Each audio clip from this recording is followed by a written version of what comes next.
Media के साथी, मैं सबको हृदय की गहराई से धन्यवाद देता हूँ कि आप लोग आए। थोड़ा विलंब हुआ क्योंकि लगातार मीटिंग चली, क्षमा आप सबसे प्रार्थी हूँ। मैं आदरणीय प्रभारी से निवेदन करूँगा कि आगे प्रेस को संबोधित करें। प्रेस मीडिया के सभी साथियों को मेरा नमस्कार। जैसा कि आप सब जानते हैं कि संगठन सृजन के इस कार्यक्रम की बैठकें सुबह 10 बजे से शुरू हुई और आज 15वीं बैठक अभी ख़त्म हुई। थोड़ा विलंब हुआ, उसके लिए क्षमा चाहता हूँ। मंच पर मेरे साथ प्रदेश कांग्रेस कमेटी के अध्यक्ष आदरणीय अजय राय जी, साथ ही साथ हमारे विधानसभा के हमारे विपक्षी नेता आदरणीय मोना मिश्रा जी,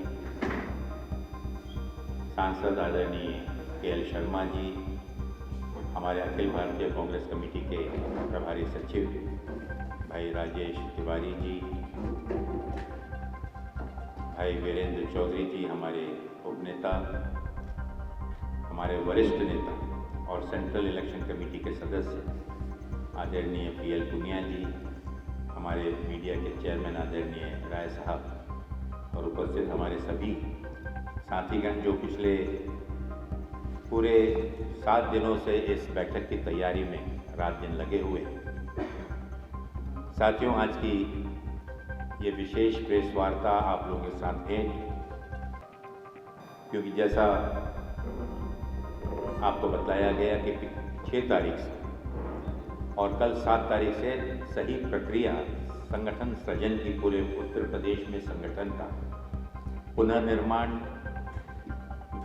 5 स्तरीय प्रदेश संगठन के निर्मित का कार्य गहन चर्चा, विमर्श और संवाद के साथ शुरू हुआ है।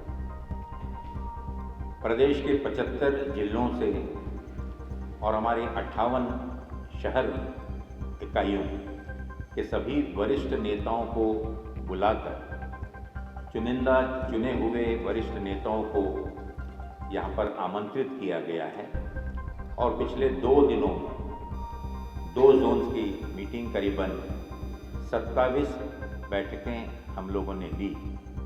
इन 27 बैठकों में मैं आपको बताना चाहूँगा कि संगठन सृजन की जो तैयारी है वो पिछले दिनों लोकसभा चुनाव की सफलता के बाद और साथ ही साथ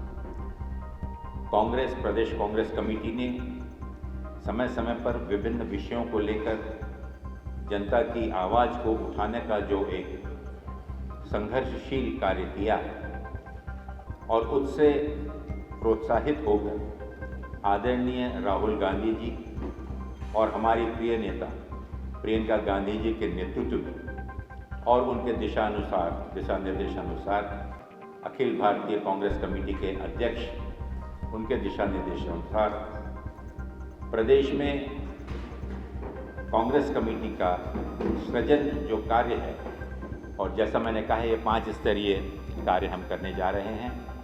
इसमें प्रदेश स्तरीय कमेटी, जिला स्तरीय कमेटी, ब्लॉक स्तरीय कमेटी, मंडल स्तरीय कमेटी और बूथ स्तरीय कमेटी, ये 100 दिन का प्रोग्राम प्रदेश कांग्रेस कमेटी के नेतृत्व में हम लेने जा रहे हैं और इसमें सहयोग, मार्गदर्शन और मदद के लिए एक वरिष्ठ कांग्रेस के नेताओं का एक चयन समिति हमने गठित की, जिसमें जितने भी भूतपूर्व प्रदेश अध्यक्ष हैं वो उसमें शामिल हैं।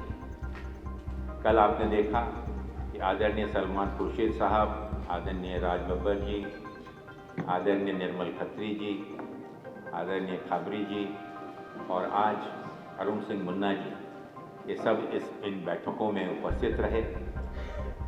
एक सुर के साथ वरिष्ठ नेता के रूप में और संगठन में जिनको काफ़ी अनुभव है, ऐसे आदरणीय KL शर्मा जी और PL पुनिया जी, वो भी इसमें मदद कर रहे हैं। हमारे CLP के नेता मोना मिश्रा जी भी इसमें मदद कर रही हैं, वीरेंद्र चौधरी जी भी इसमें मदद कर रहे हैं। कुल मिलाकर एक बहुत ही गंभीर ऐसी ये एक्सरसाइज, ऐसी ये पूरी प्रक्रिया की शुरुआत हुई है जो 12 तारीख को इसका पहला चरण समाप्त होगा। इस बीच में 75 जिलों और 58 हमारे शहर इकाइयों के लिए जो प्रस्ताव आएंगे, उन प्रस्तावों के साथ साथ प्रदेश स्तरीय कमेटी के भी पूरे पारदर्शिता के साथ जो अनुमोदन, जो रिकमेंडेशन चयन समिति करेगी, उसको लेकर कांग्रेस अध्यक्ष और नेतृत्व के सामने ये प्रस्ताव रखा जाएगा कि आने वाले 100 दिनों के अंदर कांग्रेस अपने संगठन की पूर्णता के साथ साथ हमारे जितनी भी फ्रंटल ऑर्गेनाइजेशंस हैं, अग्रिम संगठन हैं,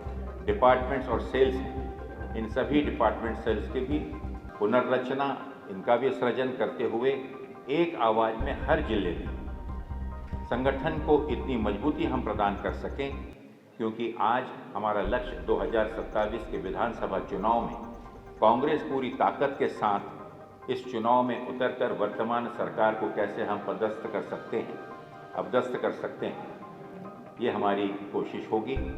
हमें पूरा विश्वास है कि जिस प्रकार का जोश, जिस प्रकार का सहयोग और जिस प्रकार का योगदान और संकल्प लेकर अपना सब कुछ समय देने का संकल्प प्रदेश के जिले के हर एक कार्यकर्ता और नेता कर रहा है, जिसमें वर्तमान, भूतपूर्व विधायक, सांसद, प्रदेश के पदाधिकारी, जिला कांग्रेस के अध्यक्ष, ये सभी पूरी संख्या में इतनी ठंडी बरसात और आप देख रहे हैं कि मौसम की आफत के बावजूद भी ये सब लोग यहाँ उपस्थित हो रहे हैं। आप सब लोगों के सहयोग से जो संगठन ने पिछले दिनों विधानसभा का घेराव किया था, पूरे प्रदेश से मैं आपको कहना चाहूँगा कि गर्व की बात है कि पूरे प्रदेश से 10,000 से भी ज़्यादा कार्यकर्ता प्रशासन की रोकथाम और अड़चनों के बाधाओं को रखने के बावजूद भी यहाँ पर उपस्थित हुए थे। ये अपने आप में दर्शाता है कि जनता का रुझान, जनता की आवाज़, जनता की तकलीफ़ों को उठाने का संकल्प, बीड़ा जो उत्तर प्रदेश कांग्रेस कमेटी ने लिया है, उसे जनता का समर्थन है। और कांग्रेस का कार्यकर्ता आखिरी दम तक, चाहे वो महंगाई हो, बढ़ती हुई बेरोजगारी हो, हमारे अर्थव्यवस्था की गिरती हुई अर्थव्यवस्था की दुर्दशा हो, या किसानों पे हो रहा अत्याचार, या हमारे महिलाओं के सुरक्षा पे हो रहा अत्याचार, इन सभी समस्याओं को लेकर और उत्तर प्रदेश के विकास के लिए हम आगे भी कार्यरत रहेंगे। आप सबको मैं यही बतलाना चाहता हूँ कि 6 दिन का जो संकल्प हम लेकर आए हुए हैं, इसमें फिर मैं और हमारी 58 शहर इकाइयों को लेकर निर्णय लिया जाएगा और आगे में प्रदेश स्तरीय कमेटी और 5 स्तरीय कमेटी का हम निर्माण करने जा रहे हैं, जो आगे में प्रशिक्षण शिविरों के माध्यम से और संगठन के विभिन्न कार्यक्रमों के माध्यम से इसे और गति मिल जाएगी। बहुत बहुत धन्यवाद। मिल्कीपुर, जैसा कि निर्णय कांग्रेस नेतृत्व ने लिया था, उपचुनाव में कांग्रेस पार्टी नहीं उतरेगी। इंडिया गठबंधन का जो भी उम्मीदवार होगा उसे हम पूरा समर्थन देंगे।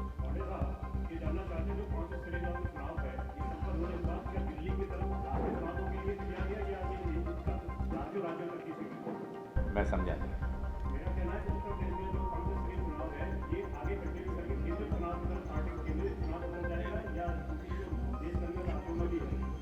ये 5 स्तरीय संगठन की निर्मित उत्तर प्रदेश के लिए मैं बात कर रहा हूँ। मैं उत्तर प्रदेश का प्रभारी हूँ और उत्तर प्रदेश में संगठन को 5 स्तर पर हम किस प्रकार से खड़ा करेंगे एक समय सीमा के अंदर, वो मैंने जानकारी।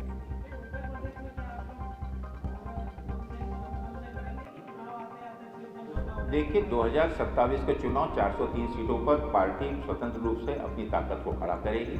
राजनीतिक परिस्थितियां जिस प्रकार से उत्पन्न होती हैं, जिस प्रकार से हम होते हैं, उस समय निर्णय लिया जाए।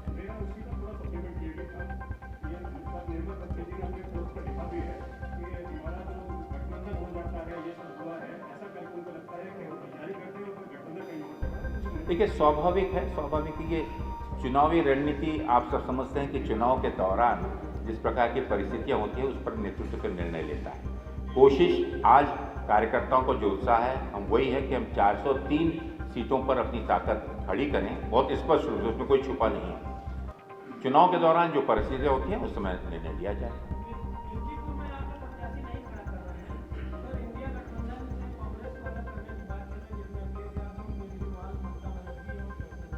ऐसा कहीं पर कोई इस प्रकार का वाद तो नहीं है। शायद आपको जानकारी होगी, इंडिया गठबंधन में मिल्कीपुर में जो प्रत्याशी होगा, जहाँ पर समाजवादी अगर खड़ा करती है तो हम पूरा समर्थन देंगे। क्या कोई कार्यक्रम भी लगेगा? क्या कांग्रेस पार्टी के किसी नेता में? निश्चित रूप से भारतीय जनता पार्टी को हराने के लिए इंडिया गठबंधन का जो भी उम्मीदवार वहाँ खड़ा होगा, उससे पूरी ताकत से हम मदद करेंगे। सर, सुबह भी खबर हमने पूछी थी कि दिल्ली चुनाव में जिस तरह से अखिलेश यादव के समर्थन देने की बात कही थी आम आदमी पार्टी, उसके बाद इंडिया गठबंधन की और भी जो पार्टी थी, चाहे वो ममता बनर्जी की, उद्धव ठाकरे, उन्होंने भी अपना समर्थन आम आदमी पार्टी को देने के लिए कहा। तो कांग्रेस पार्टी कैसे एक चीज़ मैं स्पष्ट करना चाहूँगा कि दिल्ली में कांग्रेस नेतृत्व ने स्वतंत्र रूप से अकेले चुनाव लड़ने का निर्णय किया है और उसमें ना ही हमने किसी का समर्थन मांगा है और ना ही उसमें किसी प्रकार का समझौता किया है। पिछले दिनों दिल्ली इकाई ने स्वतंत्र रूप से दिल्ली जोड़ो यात्रा के दौरान संगठन की गठन के साथ साथ पुनर्निर्मिति का कार्य जो किया है उसमें काफ़ी सफलता और जनता का बहुत समर्थन भी उसमें प्राप्त हुआ है। जिस प्रकार की सरकार के विरोध में एंटी इनकम्बेंसी का माहौल है और केंद्र सरकार की नीतियों के खिलाफ देश के युवा, अल्पसंख्यक और विशेष रूप से हमारे पिछड़े वर्ग के लोगों का उदासीनता है, वो आज कांग्रेस की तरफ और राहुल गांधी जी के नेतृत्व की तरफ बड़ी आशा और उम्मीद के साथ देख रहे हैं। और दिल्ली उससे छूटा नहीं है। दिल्ली में भी जो समर्थन और जो मदद हमें चाहिए है, इन सभी वर्गों का एक उम्मीद के रूप में कांग्रेस को देख रहे हैं और कांग्रेस के नेतृत्व में दिल्ली में हम एक मजबूत सरकार बनाएंगे, इसका मुझे विश्वास है। ये बात कहाँ छुपी है? उन्होंने कोई गलत नहीं कहा। जिस प्रकार से देश में एक जातीय धर्म उन्माद फैलाने का षड्यंत्र भारतीय जनता पार्टी बार बार कर रही है, ये अपनी विफलताओं से जनता का ध्यान हटाने के लिए देश में इस प्रकार के जातीय दंगे और जातीय उन्माद कोई फैलाने का नया नहीं है। और अगर अखिलेश जी ने वो कहा है तो वो बात तो पार्लियामेंट में भी और सड़कों पर भी पूरी जनता ने देखा है। पूरा प्रशासन किस प्रकार से किसके इशारों पर कार्य कर रहा था वो देखा है। तो मुझे लगता है कि इसमें जनता को जागृति की आवश्यकता है और जो सरकार का काम जनता को सहूलतें और जनता को विश्वास और सुरक्षा प्रदान करने का है, अगर वही सरकार और वही प्रशासन किसी विशेष समुदाय को टारगेट कर और समाज के अंदर में अगर धार्मिक या जातीय उन्माद फैलाने का कार्य करती है उनके कोई कृत्य से, तो ये अशोभनीय, ये बहुत ही निंदनीय है। बहुत बहुत धन्यवाद। देश विदेश की ताज़ा खबर पाने के लिए हमारे चैनल NTV निष्पक्ष को सब्सक्राइब करें व बेल आइकन दबाना ना भूलें।